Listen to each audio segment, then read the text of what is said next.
What is going on, everybody? It is me, Jamoka from Sounds Nerdy, and this is The Blip, the show in which I cover news, highlights, and events from the world of tech. Now, let me give you a quick rundown of the stories I will be covering for you today. First off, Samsung's Flex In and Out concept. This is the concept of a foldable phone that actually folds 180 degrees on itself. Data breaches. There have been a number of data breaches that have happened in the past couple of weeks that I want to get into. But first, we're going to start things off with mass layoffs in big tech. If you've seen the highlights or the headlines in the past week, you've seen a number of big companies laying off people. So I'm going to dive deep into that. But before I dive into any of those stories, if you are new to this channel, I want to thank you for taking the time to watch this channel. Please do me a huge favor and consider hitting that subscribe button. Also, if you like this content, hit that like button as well. All the stories I will be covering for you today can be found on my website at soundsnerdy.com, where I curate and aggregate tech news from around the web and bring it to you in one convenient location at soundsnerdy.com. So make sure you go check that out. All right, let's get into this first story here. First off, so again, this is going to be the mass layoffs in big tech. So here's one: Amazon, 18,000 jobs that they're going to be covering, they're going to be cutting. Microsoft, another thousands of jobs that they're going to be cutting. I think 11,000 jobs they're going to be cutting as well. And Google, 12,000 people going to be laid off at Google. So just very briefly, just dive into a little bit of each of these stories real quick. Amazon has started notifying employees affected by its new round of layoffs, part of its plan to reduce its headcount by around 18,000 people. The move, which comes after a previous round of layoffs, is a part of what's a very painful day for tech workers. Again, more into that. Microsoft also announced on Wednesday that it's cutting around 10,000 jobs. Okay, yep. It's unclear exactly how many workers are being impacted in this particular round, but the company laid off 2,300 employees in Washington, according to the state's Workers Adjustment and Retraining Notification System. So there you have it. That's Amazon already cutting 18,000 jobs. Microsoft is reportedly laying off thousands of employees as soon as tomorrow. This is as of January 17th. The company looks to restructure its business and streamline operations. As reported by Sky News, the company is making a move in an effort to prepare for a slowing global economy. According to the report, the company could be cutting as much as 5% of its workforce, or 11,000 jobs. Says here, Microsoft employs between 220,000 people, including 6,000 in the UK. They're cutting 5% of its workforce.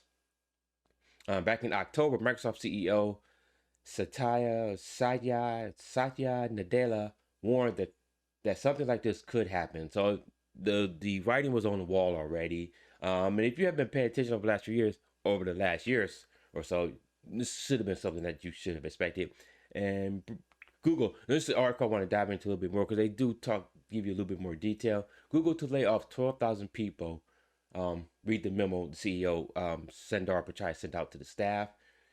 The CEO of Google and the parent company Alphabet said in an email sent to the company staff Friday that the firm will beginning mass layoffs in the U.S. immediately. In other countries, the process will take longer due to local laws and practices, he said. And CNBC reported in November that Google employees had been fearing layoffs. So again, starting back as late last year, you've been seeing this has been coming. The web search and video sharing job will offer U.S.-based employees 16 weeks of severance pay plus 2 weeks for each additional year they worked at Google, Pichai said. So that's a pretty decent severance package. You get about 4 months plus however long you've been there, you will get 2 weeks for each additional year. So if you've been there, a good 10, 15, 20 years, you should probably walk away with 5 to 6 months of, of severance. So that gives you time to, stay on your feet, pay your bills, and look for a job. Especially in this market here, it's going to probably take you 4 to 6 months to probably find a decent job. So, I mean, I'm glad that the severance pay is good, but obviously it sucks for those employees that the company is laying off. But that is something we should have seen happening based on market conditions. As the article does talk about some of that. Tech companies are facing a variety of challenges at the moment, not least rising interest rates and inflation over the past year that has clobbered technology shares and forced advertisers to cut back on online spending. So yeah, interest rates are up. Inflation rates are up. Their inflation rates is high. I'm not going to go into too much financial stuff here. I'm not a financial channel, but yeah. So that is one factor that's leading to obviously a lot of the companies having to lay off their staff because as prices go up, they have to eat the cost somewhere. Most likely, they always cut employees, and stock market loves that for some reason when you dump people's jobs. But whatever. Twitter under leadership again. Yep, Twitter was another company that has been laying off jobs, but Twitter was a little bit different. Elon Musk took it over and just kind of just trimmed a lot of the fat. There was a lot of people who basically were just getting paid for doing nothing. I don't know if you've seen the videos of people saying, "Well, this is my day at Twitter. I'll come in the morning and have a matcha latte. Then I'll go do some yoga. I'll have a video Zoom call. Then I'll go take an exercise class and I'll have lunch. And then my day is over with." So a lot of those people were just getting fat off the company dime. So Elon Musk put a stop to that. So here is something. The layoffs moved from Google on Friday comes after CNBC reported Thursday that the firm was deferring a portion of employees' year-end bonus checks until March or April instead of paying them in full January. All right, here's the memo that Senator Arbitrai sent out to the Google employees. I'm not going to read the whole thing. Say in the U.S., I think this is what they're going to give their employees in the U.S. We'll pay employees during the full notification period, which is the 60 days. We'll also offer a severance package starting at 16 weeks and plus additional weeks, which I've already covered. We'll pay 2022 bonuses and remaining vacation time. We'll be offering 6 months of health care, job placement services, and immigration support to those affected. Outside the U.S., we'll support employees in line with local practices. So there you have it. A lot of these companies have started to feel the pinch of what's been happening over the past year. I think somewhere in one of these articles, I'm not sure if it was this article or Microsoft article, where it does talk about how a lot of these companies, I think it might have been Google, where they went into a hiring spree back in, I want to say 2020 or 2021 for a different economic time. So that was, right during the height of the pandemic when the C virus was out and a lot of people started working from home. A lot of people were on their computers and doing a lot of shopping online and searching or whatever. And these companies were getting fat off of that, hiring a lot of employees, which to me should have been a red flag to some of these companies or some of these employees that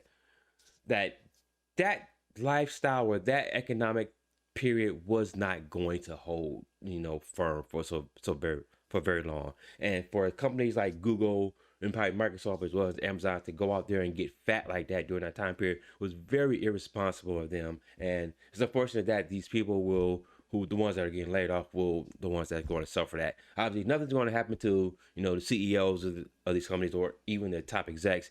They're going to get their money. They're going to keep their jobs. It's always the peons, the worker bees that will feel the pinch. So kind of sucks for them, but, these big companies like that should be more responsible, and employees who's working at these companies should also keep a lookout on these things and see how their company is actually responding to stuff like that. So, all right, let's move on to the next one.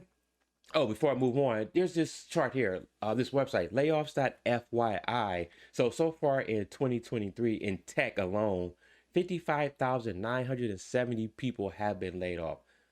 So almost 56,000, 60,000 people have been laid off just in tech alone. So obviously in non-tech, there's obviously more than that. And I think it also shows it for 2022, 158,951 employees. So a lot of people getting laid off. The economy is, in a tough point right now.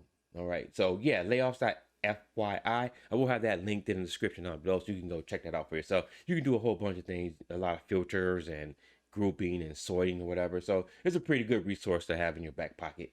All right, moving on. Data breaches.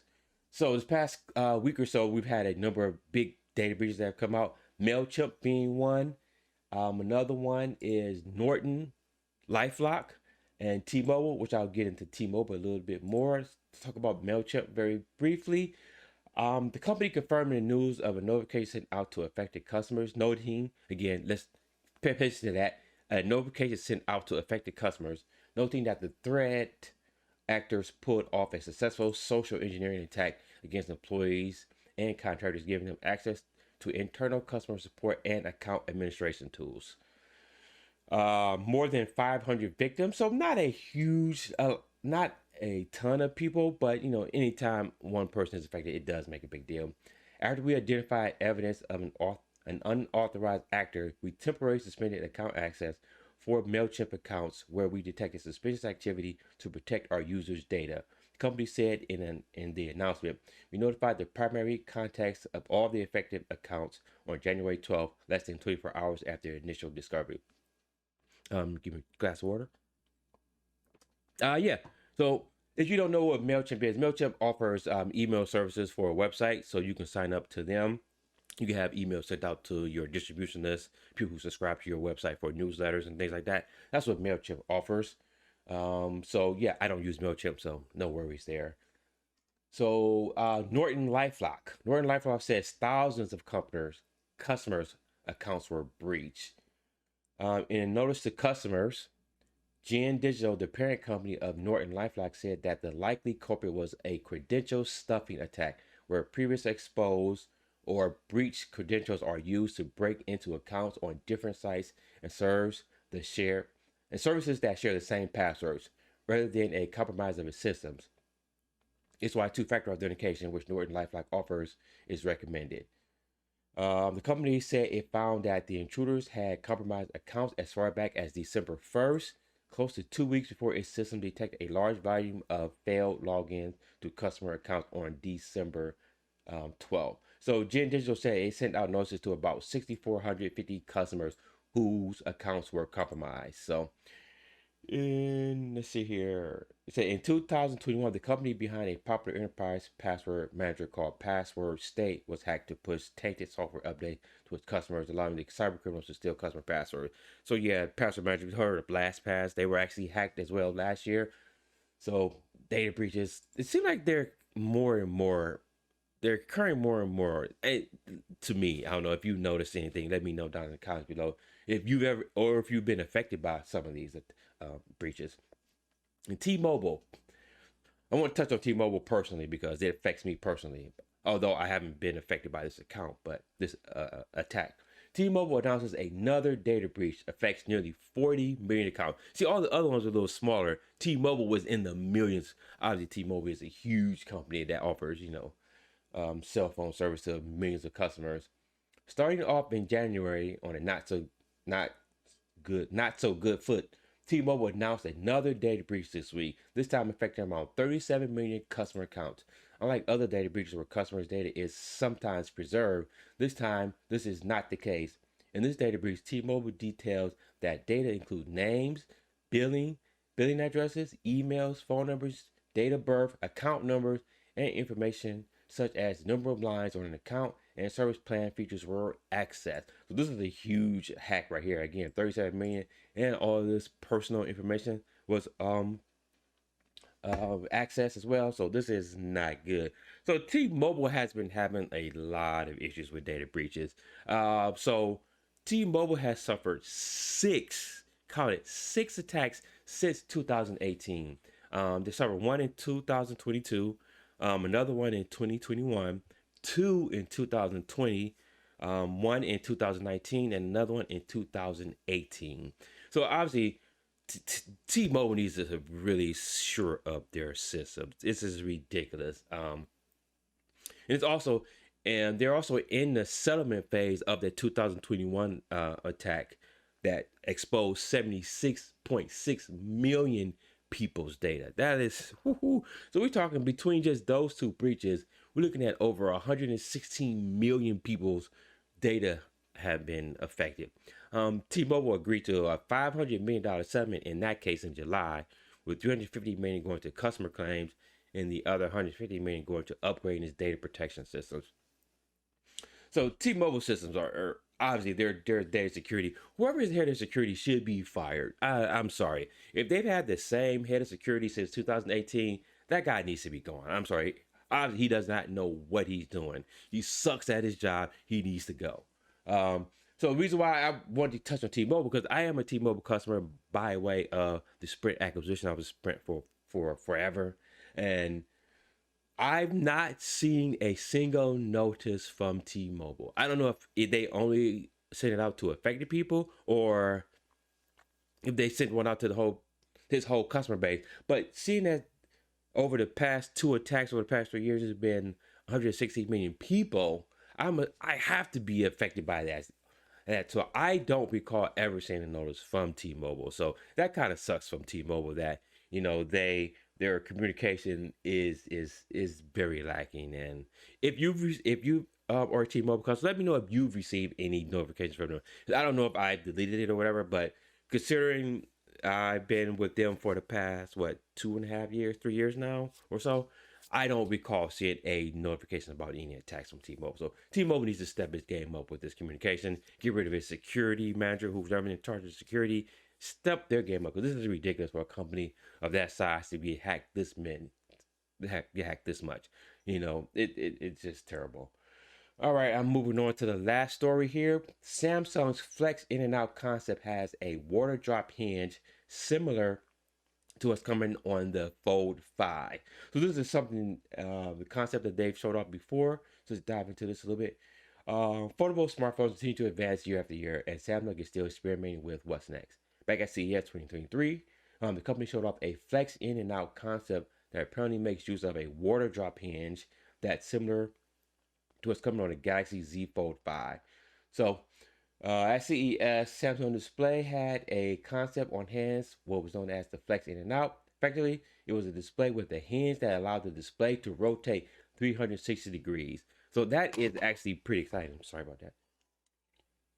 That's pretty exciting that you could actually take the phone and fold it all the way out like this. So whereas the other fold, it just folds like this. But you can take that and go all the way around. That is pretty cool. So I'm looking forward to that. I'm a big fan of foldables, as you can tell here. So I think foldables are the future. I think they are the current. So need to get on board with that. Pictures of the concept shared via The Verge show a form factor that overall is quite similar to the Galaxy Z Fold 5 design, but folds past 280 degrees. Here you can see a few of the pictures here. I'm loving the way that looks. It's unlikely. I do like the fact that on the Galaxy Z Fold 5, and I'll probably get more into that later on once I get more information, will adopt a water drop hinge, which should decrease this crease on the screen infinitely. So you should probably see less of a crease on the screen. So that is good. And that way it will make the screen more durable as well, because we know about some of the issues that the Z Fold 3 had, where after folding it so many times, the phone had to just basically become deteriorated.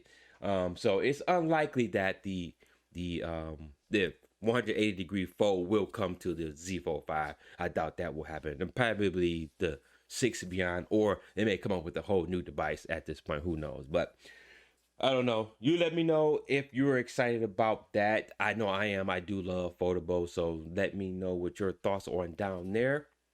Once again, thank you for taking the time to watch this video. If you've enjoyed any of this content, please do me a favor, consider hitting that subscribe button, hit that like button as well.